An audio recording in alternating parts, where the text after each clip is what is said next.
Sitapur chemistry classes में आप सभी का स्वागत है। और आज हम आपसे बात करने वाले हैं एक अगले नए टॉपिक की, जिसका नाम है सोनीकोट की अभिक्रिया, यानी कि जीरो ऑर्डर रिएक्शंस क्या होती है। साथ ही साथ उसके बारे में हम आपको बताएंगे कि इसका समाकलित वेग व्यंजक क्या होता है। सोनीकोट की अभिक्रिया नामक टॉपिक देखने से पहले आप सभी वेग स्थिरांक क्या होता है, वेग व्यंजक क्या होता है, इसके बारे में जानना बहुत जरूरी है, जिसका लिंक हमने आपको नीचे डिस्क्रिप्शन में दे रखा है।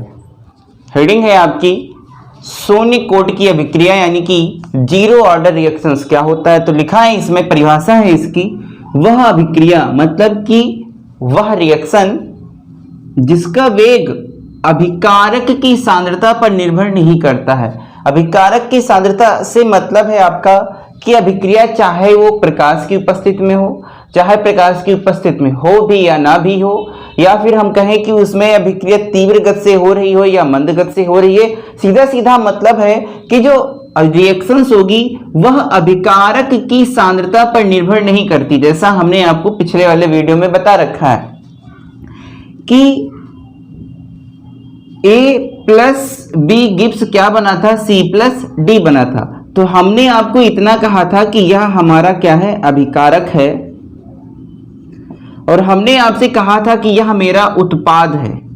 क्या है? उत्पाद यानी कि प्रोडक्ट। ये हमारा रिएक्टेंट है और ये हमारा क्या है, प्रोडक्ट यानी कि उत्पाद है। जो ये रिएक्शंस हुई यह अभिकारक की सांद्रता यानी कि इस पर निर्भर नहीं करता है, उसे हम क्या कहते हैं, सोनीकोट की अभिक्रिया कहते हैं।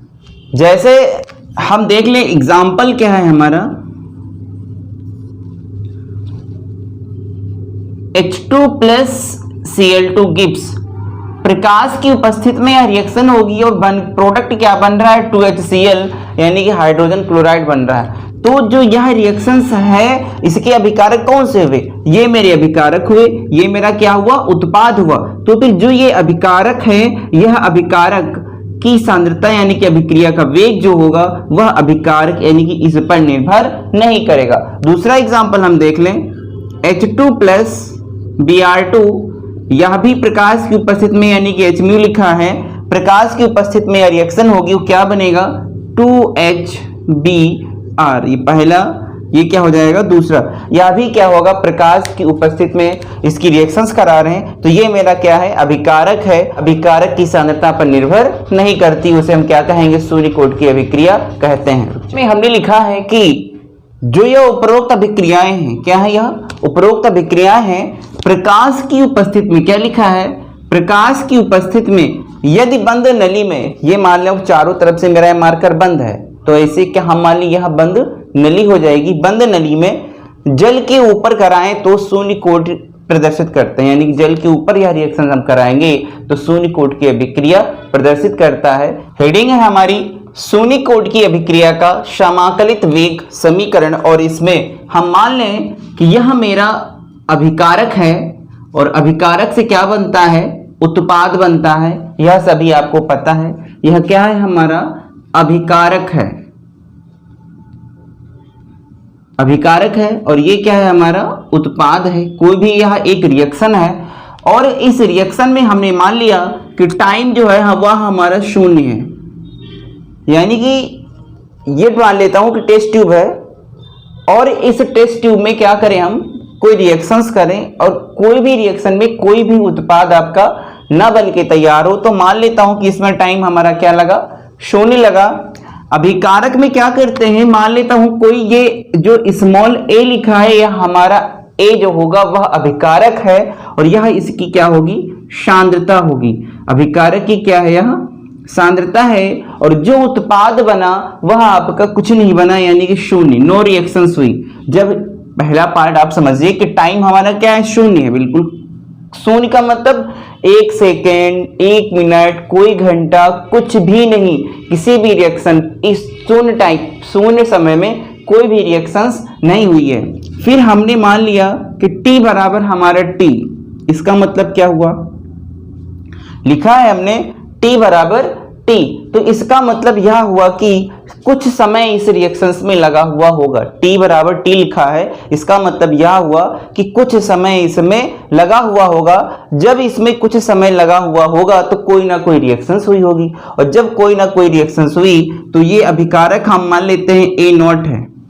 अभिकारक को हमने क्या मान लिया, ए नॉट है, और जो आपका उत्पाद बना वह क्या बना, ए माइनस एक्स। इतनी चीज हमने मान ली। फिर से समझिए कि यह मेरा अभिकारक है, और अभिकारक से हमने क्या बनाया, उत्पाद बनाया। जैसे मान लूं कि ये N2 है प्लस 3H2 गिव्स 2NH3, तो हमने ये रिएक्शन बनाई। इतने वाले पार्ट को हमने कहा R, यानी कि यह हमारा अभिकारक है, और इतने वाले पार्ट को हमने कहा P, यह हमारा क्या है, प्रोडक्ट यानी कि उत्पाद है। तो इस रिएक्शंस को पहले मानो कि कोई समय लगा हुआ होगा, 0। कोई समय क्या लगा, 0, तो कोई रिएक्शंस नहीं हुई, यानी कि कोई रिएक्शंस। और मान लेता हूं इसका उत्पाद, इसकी सांद्रता यही हो गई, और यह मेरी रिएक्शंस बनी। मान लूं पहले टाइम पे मेरी कोई रिएक्शंस नहीं हुई, 0।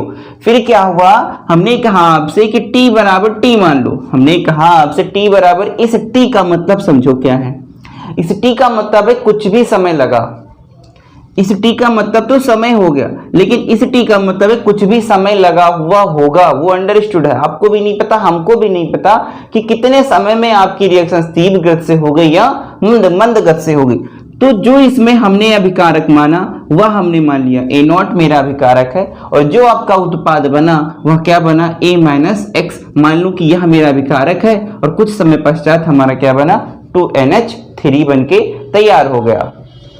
तो हम सभी जानते हैं, क्या लिखना है, वी नो दैट, हम जानते हैं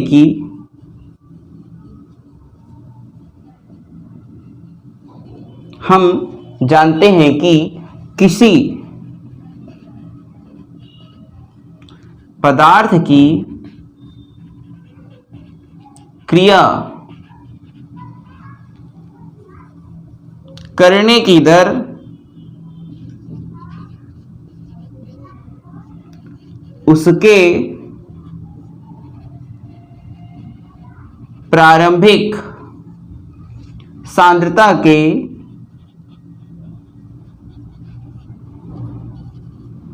समानुपाती होता है।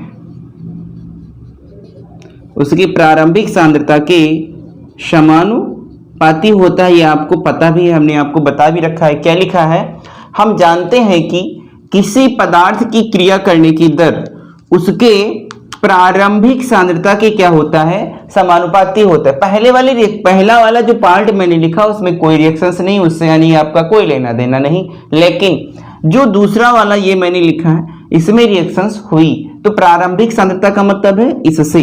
तो क्या लिखे हम सभी, dx/dt समानुपाती ए नॉट। जहां आप सबको पता है कि ए नॉट बराबर होता है 1, ए नॉट बराबर क्या होता है, 1 होता है, और dx/dt यह क्या हो जाएगी, मेरी प्रारंभिक पदार्थ की क्या होगी, क्रिया करने की दर होगी। तो जहां ए नॉट बराबर हमने क्या मान लिया है, 1 मान लिया है, तो क्या लिख सकते हैं, dx/dt बराबर, समानुपाती के साइन को हटाएंगे। कल मैंने बताया था कि k क्या होता है, वेग स्थिरांक होता है। इसकी हम क्या करें, क्रॉस मल्टीप्लाई कर दें, यानी कि तिरछा गुणा कर दें। तो क्या लिख सकते हैं हम इसको क्या लिख सकते हैं, dx बराबर k dt। क्या लिख सकते हैं, dx बराबर k dt, और ये हमारा क्या हो जाएगा, समीकरण 1 हो जाएगा। और इस समीकरण 1 का क्या कर दें, हम समाकलन कर दें। समीकरण 1 का समाकलन करने पर, जब हम इसका समाकलन कर देंगे तो इस टाइप से लिखेंगे, समाकलन dx/dt बराबर k dt।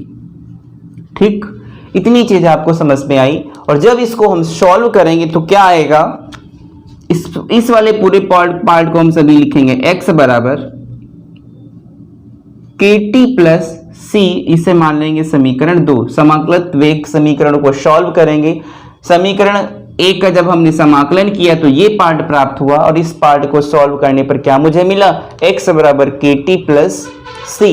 तो करना क्या है, जहां c आपका क्या है, जहां c क्या है, जहां c समाकलन स्थिरांक है, जहां c समाकलन स्थिरांक है,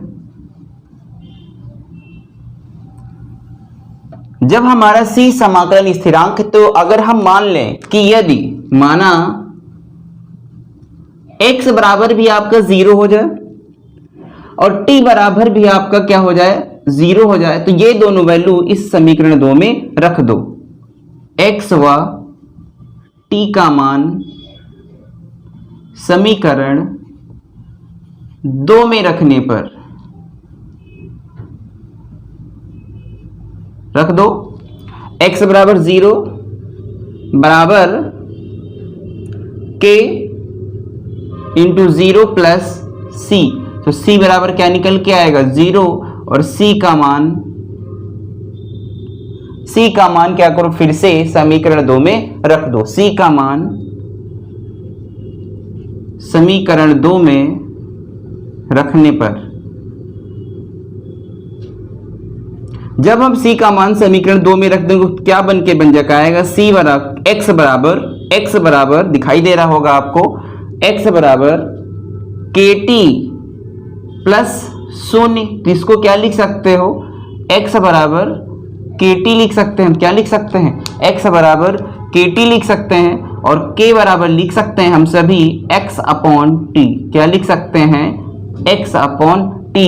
ये क्या हो जाएगा, समीकरण 3, और जो समीकरण 3 है आपका समाकलित वेग समीकरण है। तो आइए फिर से हम आपको समझाते हैं। सबसे पहले हमने क्या किया, अभिकारक लिया और अभिकारक से हमने क्या बनाया, उत्पाद बनाया। जब अभिकारक से उत्पाद बना तो t यानी कि हमें कोई समय ले लिया, t बराबर क्या हो जाएगा, 0 हो जाएगा। उसमें a सांद्रता का अभिकारक क्या हमने मानी, a सांद्रता मानी, और जो उत्पाद बना वह आपका क्या बना, 0 बना। फिर क्या किया, फिर हमने आपसे कहा कि t बराबर t का मतलब है कुछ भी समय लगा हुआ होगा, तो a नॉट लिखा मैंने, अभिकारक की सांद्रता हमने क्या मान ली, a नॉट मान ली, और जो आपका उत्पाद बना वह क्या बना, a माइनस x बना। फिर हमने कहा हम जानते हैं कि किसी पदार्थ की क्रिया करने की दर उसके प्रारंभिक सांद्रता की क्या होती है, समानुपाती है। तो ये मेरा पदार्थ हो गया और यह उसकी क्या हो जाएगी, प्रारंभिक सांद्रता की क्या हो जाएगी, समानुपाती हो जाएगी। आपको पता है कि जहां a नॉट बराबर क्या होता है, 1 होता है, और हम क्या करेंगे, इस समानुपाती के साइन को क्या करेंगे, हटाएंगे।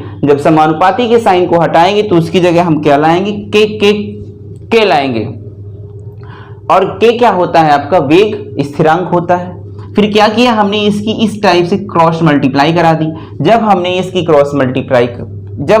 क्रॉस मल्टीप्लाई कराया तो क्या बन के आया, dx बराबर k dt। इसको हमने क्या मान लिया, यह हमारा समीकरण 1 है, और समीकरण 1 का आपने क्या किया, समाकलन कर दिया। क्या किया, समीकरण 1 का आपने क्या किया, समाकलन किया। जब हम समाकलन करेंगे तो ये समीकरण मुझे प्राप्त होगी, जिसमें आपको पता है कि जहां c समाकलन स्थिरांक होता है। उसके बाद हमने माना कि x बराबर 0 हमने मान लिया, और t बराबर क्या हमने माना, 0 माना। दोनों के मान हमने कहाँ रखे, समीकरण 2 में रखे। जब समीकरण 2 में हम x तथा t के मान रखते हैं तो c बराबर क्या निकल के आता है, 0 निकल के आता है। c बराबर क्या निकल के आता है, 0 निकल के आता है। फिर क्या किया आपने, c का मान कहाँ रख दिया, समीकरण 2 में रख दिया। तो हमको k बराबर x अपॉन टी समाकलित वेग समीकरण, या फिर हम इसको कह सकते हैं समाकलित वेग नियम भी इसे कहा जा सकता है।